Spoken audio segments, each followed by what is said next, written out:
With the injury situation, running back Neil said you have to be creative a little bit with your run game. So without giving all the way details, what is creative in the run game when you're down numbers?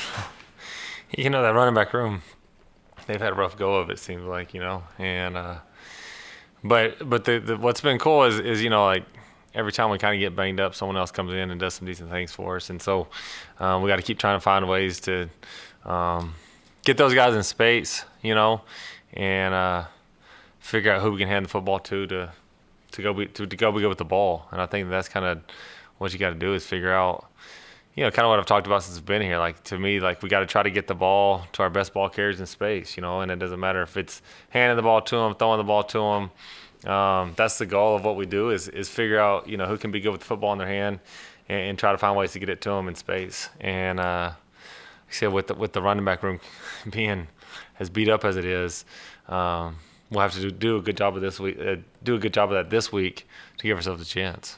Was there a big, we talk about the running backs as that's what we all see, but was there a bigger challenge here with the guards? When you were down your two guards, and at the end there, you were basically rotating guys around and mixing and matching. How much did that impact what you were able to call with the inexperienced guys you had there? I think that the guard, like you said, everyone can see running backs, so they're touching the football. No one really sees the interior guys, and I think that being down both those guys is obviously not ideal. And but we try to call it. I try my best to not let it affect too much what we call it. I think there's a couple things that if you had the other two, you probably don't get a couple pressures at times. And I don't think it's because necessarily the guys we were playing, the ability's not there. It's just at that, I've talked about this a lot too since I've been here. At that position, reps together matter, and that's just the group of guys that we've had most of the year when those guys have been healthy have a ton of reps together over the last probably 3 years, and so when you start mixing up lineups and having to put new guys in there and guys that don't have the same amount of experience, we feel really good about a lot of those guys' ability. It's just going to come with reps, and reps together is when things really look clean, And I thought they did a heck of a job, really, for the most part. Really, in the pass protection games, the only place where at times you could see like those two haven't worked together. They didn't pass off something as well, or a guy tried to rush between them, and it wasn't as clean as it is when you have two guys out there that have played a lot of football together. Picking things up is a lot cleaner and a lot easier. And so, I think that's where you saw it more than probably even in the run game. But they did a good job, and for the most part, like I said, to have as many lineups as we had to play with the other night, it was fairly clean. You're looking at your call sheet and you're going, I got two new guards in there, and you start going, I can't do that. I mean, you're thinking those things through, right? When you're going, I got to be careful what I'm doing. I got to protect these guys. I think if you do that, you're gonna put yourself in a bind. So I try my best not to do that. Just because, like I said, I mean, you gotta go out there and create angles. And I think in the run game we did a really good job of that, creating angles for guys and creating matchups for our guys that we thought we could win on. And they did a pretty good, like I said, they did a pretty good job in that. And I think Tomas has a whole lot of ability, and he played really, he played pretty well the other night. But more than anything, kind of like what I touched on a minute ago, it's just, again, those five guys that don't have a ton of reps together, trying to get them to play as one unit, that just comes with time. And like I said, we've been fortunate that we have a lot of experience, a lot of guys that have played a lot of football together. And the other night, there was some new faces in new places that hadn't worked together with the guy next to him quite as much.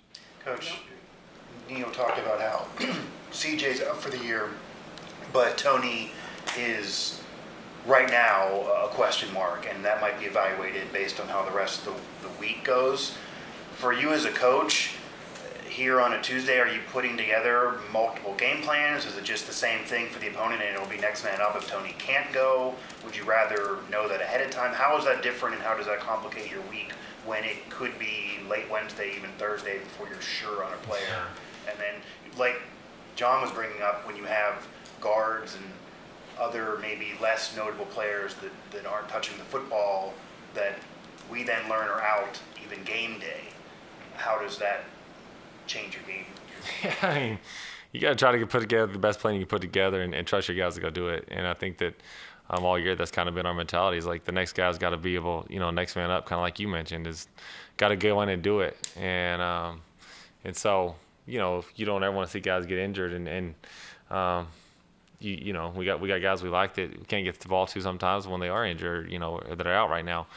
But we still have to, like I said, put ourselves in what we think is the best position, and to like I say, try to create angles and try to get in space, and then whoever's in there, give them that opportunity, and hopefully they can go make some plays for you. You have any experience running against Haycock's system?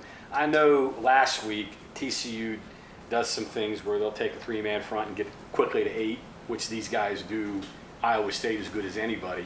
Do you have any in your background of dealing with Haycock or some of the stuff? Never played against him. Never played against him? No, I don't think so. A lot of the coordinators that we've dealt with in the past that have dealt with him say there's some things he does it's pretty challenging because he can get light to heavy real quick like that, like these guys did last week. Yeah, I think he's done a good job at Iowa State. Obviously, since he's been there, they've been good on defense. So there's no doubt he's doing some good things. And illusions, I hear that word a lot. Some of the things they do. Yeah, like I said, they've done a great job defensively, and this year's obviously no different. They've been good on defense and haven't given up many points, and so it'll be a challenge that we have to got to be excited to go try to attack it. Graham, we've come to think of Zach and Hilaire as Superman, so to speak. All of a sudden he goes into a game and he's got both sides of it out on his side. How did that affect him, or did it affect him? Like I said, I think that, Zach's a really special player, and he's done an incredible job all year. And I don't study centers a ton, but I'd have a hard time believing there's many guys out there that are playing at the level he's playing at for sure. He's playing at a really, really high level, doing some special things. And like I said, I think that when there's two guys next to him, I don't think it affects necessarily his play much. It's just things aren't quite as clean because you don't have the same number of double teams in the run game, or you don't have the same number of passing off twists in the pass game, or a guy trying to rush between you. And the feel, you don't have as many reps with what it feels like with this exact guard. And so I think that's really probably the only difference, but he still played at a really high level, did some really good things. He's super physical. He's athletic. He's a special football player. And regardless of who's beside him, he plays at a high level. I think, like I said, just the difference is, at that position, at times you're having to try to get 2 or 3 guys to play as one person, basically, and that comes with reps and time. And so that's the only part that I think gets muddied up. But his level of play, it doesn't matter if it's practice, it doesn't matter if it's a game. His level of play is the same, and it's pretty elite. You're 8 games into this, and you've done a lot of good things on offense. But is there a thing or two that in the back of your mind, like, I wish we could do this a little bit better? I think the key for us, especially the other night, is just, when you got to have it, you got to win. And winning time, you got to play at your best. And we missed a couple opportunities the other night that we felt like as an offense we could have won the football game. And so I think that's the got to be the key. Is like you said, you've done a lot of good things. You moved the ball really well. You've scored some points, but when you got to have it, you got to be at your best. And like I said, we got the ball with like 4 minutes left with an opportunity to go win the football game, and we didn't do it. And so, that's to me the key is in this league, it seems like the talent level is pretty similar each week, and so there's going to be a lot of it feels like, at least, watching and playing in it, there's a lot of games that are going to come down to a possession or two towards the end, and when that's the case, you got to be great in those situations. Tempting to tinker even more with Garrett? And use him at slot. You got a thing. Garrett does some good things for us, and again, he's the thing about Garrett. Garrett loves football, and he's a good football player, and so. We've put him at running back some, we've put him at slot, we've snapped him the football, and he's just a guy that can do a lot for us. And like I said, he loves to play. He's a really fun guy to coach because when he sets foot on the practice field, it's almost like you're at recess. You know what I mean? You get to go outside and play, and that's the best part of the day. And so that part of it's fun. And so because of that, like I said, I think he gives himself a chance to do a lot of good things regardless of what position he's at. And he's a guy that, like you said, I think we can continue to build packages with and put him in different spots and dress it up and get him touches, because he is pretty good with football in his hand. And again, the thought is get guys that are good with the football in their hand, the ball, and let them go be them. And, the other night he did a good job for us. He got a third down conversion on a screen, and then we threw him one in the red zone where we got a few yards. And so continue to get him touches could be something that could really help us. Your thoughts on Reese Smith's touchdown catch? I mean, he knew he was going to get a hit, and you could tell he knew there were two guys that were ready to unload on him. Yeah, seems like every time he gets the ball thrown to him, he gets hit. But and the other night was no different. Like I can think of the big one against Baylor right down the middle, coming, I guess, towards our building right here. On third down, big time catch, over the middle, kind of having to extend to catch it, and feeling the pressure. And then the other night, same thing. He does a huge catch, obviously, and made it a one possession game. Got us in a really good position to give ourselves a chance to win. And when they're playing the coverage they're playing, it's going to be tight windows. And I think going into the week, the quarterback knows that, the receivers know that. I really think it was a heck of a throw, considering like I said, the space of the window. And like you said, he knew he was going to get hit and still makes the catch. And I've never played that position, so I can't really tell you what that feels like, but you're going to get hit whether you catch it or don't catch it. So I guess you might as well catch it and get the touchdown and take the hit if that ball's coming at you. But that was a heck of a play, and like I said, gave us some momentum. It was a big time throw, big time catch, and kind of gave the sideline some energy and gave the whole stadium some energy. And so that was a fun one for all of us. I'm sure he would prefer not to get hit like that, but at the same time, I think he probably enjoyed the play. How do you celebrate when you can't breathe? He laid there for a second and then get up and start celebrating, I guess. Big Red, their second half numbers. Iowa State's defense, the points and yardage are significantly lower in the first half. Do they play different in the second half? Do they adjust? Are they trying to be a little bit ahead? Any explanation there? Yeah. I don't know. They do a good job, I think, in both halves, and I think they've been that way for quite some time, where second half they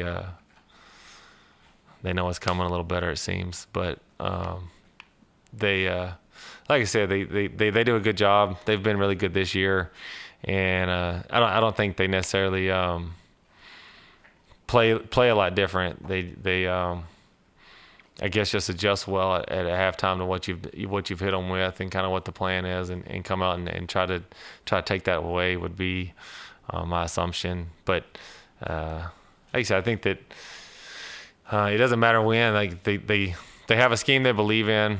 The kids know where to be and when to be there, and they believe in it. And those guys play hard. And to me, that's a recipe for success on either side of the ball. And I think on the defense side of the ball, I haven't watched their offense. On the defensive side of the ball, they do a really good job of that, and that's why they've had as much success as they've had. And then, like I said, at halftime, I guess I don't necessarily, like I said, I don't think it's they play differently. I guess they just make good adjustments to your plan against them and try to stop that. You study them. I know your predecessors that always deal with this defense say when you start hunting for big plays against them, that's when you get in big trouble.